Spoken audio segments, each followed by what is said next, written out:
The first modification that we'll make is to the shaft. So we're going to double click on it right in the assembly document so we can edit it locally. Next, we'll point out that this is an imported model, meaning that there's no history. From here, we'll go to the shape icon bar and go to face modification.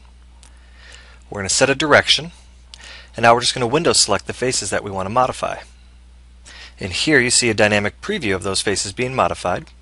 We'll give it the value that we want to apply, and like that, TopSolid'7 does all the hard work for us. We also want to point out that this is adding history, so if we go and right click and edit on that history tree, we can add or edit this feature. We've added the face and thus shifted the slot with this design change. Now we're done making a change to that model. Next, we'll double click on the case to modify that.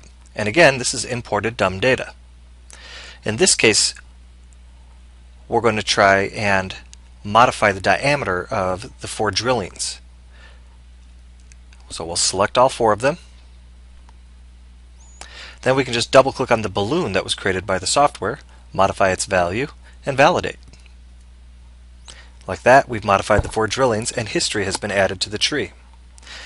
Next, we'll do a little bit more challenging change. So we're going to use free shape design. And we're going to start by recognizing fillets on the model. So here we'll select all the fillets in the area that we want to work on. Like that, TopSolid'7 is going to extract them, but add them to our history tree as a fillet feature. Next, we're going to select a couple of faces and unfix them. When we unfix them, they're going to become purple.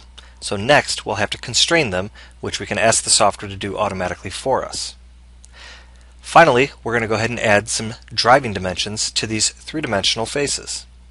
And yes, they're driving dimensions. This means that we'll be able to modify them and thus modify the 3D dumb data. So here we'll add this last dimension. And now let's make some design changes. Let's maybe modify the 20mm value to 25. And like that, the geometry updates. How about the 7.5mm to 5? And now let's exit out of free shape and watch what happens. All of the fillets that we stripped out have been reapplied, but reapplied as a TopSolid'7 feature. So now we can even modify those and change those. And like that, our in-place edit is complete and our design changes are finished.